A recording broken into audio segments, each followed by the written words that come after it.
நம்ம தலைமை அரிகோவை அந்த 5 சயின்டிஸ்டுமே கேள்வி கேட்க ஆரம்பிச்சிட்டாங்க. உடம்புல அங்கங்க சின்ன சின்ன டேப்பு, கையில அந்த கிளிப்பு, உண்மை பேசுறாங்களா பொய் சொல்றாங்களான்னு கண்டுபிடிப்பாங்களா அந்த மிஷின்லாம் வச்சு. அப்போ வந்து சொல்றாங்க, தலை நீங்க வந்து எப்படி உங்களுக்கு பேய் பிடிச்சிச்சு அப்படின்னு கன்ஃபார்ம் பண்ணிடுறாங்க. ஏதோ ஒரு உடம்புல இறங்குது, ஒரு மயக்க நிலைமைக்கு போறாரு. அது முக்கியமா நார்மலா இருக்காரு. பேஷண்ட்டுக்கு பக்கத்துல வந்தாதான் மயக்க நிலைமைக்கு போயிடுறாரு. இவரே தாண்டி சரக்க பார்த்தானே நம்மளுக்கு கை நடுங்கி சில பேர் சரக்கு அடிக்கிறாங்களா, அது மாதிரி பேஷண்ட் வந்தாலே ஒரு மாதிரி ஆயிட்டு ட்ரீட்மெண்ட் பண்ணி விட்டு அனுப்பிவிட்டுறாரு. ஸோ பேய் இறங்குது அப்படின்னு முடிவு பண்றாங்க. இது எப்படி நடந்துச்சு அப்படின்னு கேட்குறாங்க. அவர் சொல்றாரு, நான் வீட்டுக்கு 8வது குழந்தைங்க, 1921 பிறந்தேன். என்ன அது 3வது வரைக்கும் தான் படித்தேன். அந்த ஊர்ல 3rd கிரேடு.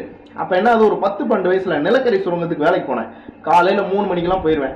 அதே மாதிரி அவரோட பிஹேவியரை பத்தி சொல்றாரு. நான் வந்து சம்பாரிச்சிட்டு கல்யாணம் ஆனதுக்கு அப்புறம் சம்பாரிச்சிட்டு வந்து என் ஒய்ஃப்ட்ட மட்டும் தான் கொடுப்பேன். ஒழுக்கமான ஆளு, சரக்கு அடிக்க மாட்டேன், எந்த கெட்ட பழக்கமும் இல்லை. அதே மாதிரி என்ன மாட்டேன்னா, அந்த நிலக்கரி சுரங்கத்துக்கு வேலை பார்த்து ஒரு 2 வருஷத்துக்கு அப்புறம் 13-14 வயசுக்கு அப்புறம் ஒரு வெள்ளை உருவம் வாரத்துக்கு ஒரு தடவை ஒரு பக்கத்துல வந்து நிக்குமா. அது பக்கத்துல வந்து நின்றுனே காதுக்குள்ள குயங்கின்னு சத்தம் கேட்குமா. நம்மளுக்குமே சாப்பிடாருன்னா குயங்கின்னு சத்தம் கேட்கும்ல, அது மாதிரி. அப்ப மயக்கம் போட்டு விழுந்துருவாராம். அங்க வேலை செய்யற இடத்துல எப்படியே மயக்கம் போட்டு விழுகுவோம். அவங்க எல்லாம் சொல்றாங்க, வாரத்துக்கு ஒரு தடவை மயக்கம் போட்டுருவானாப்பா, சரியா சாப்பிடாதனால அதெல்லாம் நடக்குது. அப்படியே விட்டாங்க. அதே மாதிரி வாரத்துக்கு ஒரு தடவையாச்சும் ஒரு கனவு வந்துருமா. ஒரு 10 டாக்டர் சர்ஜரி பண்ற இடத்துல நிக்கிற மாதிரி வெள்ளை போட்டு ஒருத்தவங்க பேஷண்ட் படுத்து கிடக்குற மாதிரி ஒரே கனவு. டாக்டர் ஸ்ட்ரேஞ்ச் படம் பார்த்திருக்கீங்களா? அதுல அவர் சொல்லுவார், எனக்கு ஒரே கனவு வருது திரும்ப திரும்ப. டாக்டர் ஸ்ட்ரேஞ்ச் ஸ்டீஃபன் அதே மாதிரி இவருக்கு ஒரே கனவு வந்துகிட்டே இருக்கு. இதை பார்த்து அவங்க இன்ஸ்பயர் ஆனாலும் என்னன்னு தெரியல. சரி, அது ஒரு பக்கம் இருக்கட்டும். சரி, ஓகே அப்படின்ட்டு ஒரு நாள் கல்யாணம் ஆனதுக்கு அப்புறம் என்ன செய்றாங்க, இவரோட ஒய்ஃபும் சேர்ந்து ஒரு ஹோட்டல் வச்சு நடத்துறாங்க. இதெல்லாம் சொல்றாரு அவரு சயின்டிஸ்ட. அப்போ ஒரு நாள் என்ன ஆகுது, காலையில 3 மணிக்கு அந்த வெள்ளை உருவம் ரொம்ப பக்கத்துல வந்துருக்கு. காதுக்குள்ள ஏதோ சொல்லிக்கிட்டே இருக்கு.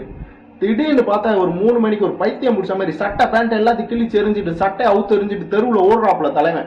அங்கிட்டு ஓடுறாப்புல இங்கிட்டு ஓடுறாப்புல, கத்து ஊரே கூட்டுது. இவரோட குரல் மாதிரி இல்ல, அது கத்துறத பார்த்தா ஒரு யானை கத்துற மாதிரி சத்தம் கேட்குது, சரியான சவுண்டு. சரி, என்னடா அக்கம் பக்கத்துல இருக்கீங்கலாம் வந்து அவரை பிடிச்சி வந்து வீட்டில் உட்கார வச்சு சமாதானப்படுத்துறாங்க. கொஞ்சம் நார்மல் ஆகிட்டாப்ல. காலையில விடிஞ்ச உடனே முதல் வேலையை அவங்க ஒய்ஃபு சர்ச்சுக்கு கூப்பிட்டு போயிடுறாங்க. சர்ச்சில் போனா இப்படி சாத்தான உடனே பிடிச்சிருக்கேன், சீக்கிரமா போயிடுவேன் அப்படி இப்படின்னு மந்திரிச்சு அனுப்பிவிட்றாங்க. அனுப்பிவிட்டு வெளியில வந்தா சர்ச்சுக்கு வெளியில அந்த வெள்ளை உருவம் இன்னும் தெளிவா இவரை பார்த்துக்கிட்டே இருக்கு.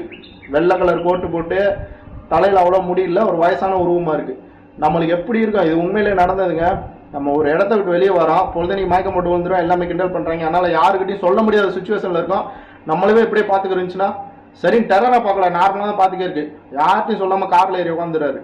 உட்காந்து ஏறி போனா அங்கங்க சைன் போர்டு, அப்புறம் வந்து ஸ்பீடு பிரேக்கர்லாம் இருக்கும்ல, எங்க பார்த்தாலும் அது நிக்குது. வீட்டுக்கு வந்துடுறாரு, வீட்டு பக்கத்துல வந்து நிக்குது. அப்படியே ஒரு மயக்க நிலைமைக்கு போயிட்டு திரும்ப சாயங்காலம் வாக்குல முழிக்கிறாரு. அடுத்து என்ன நடந்துச்சு அப்படின்ட்டு அடுத்தடுத்த வீடியோல பார்க்கலாம்.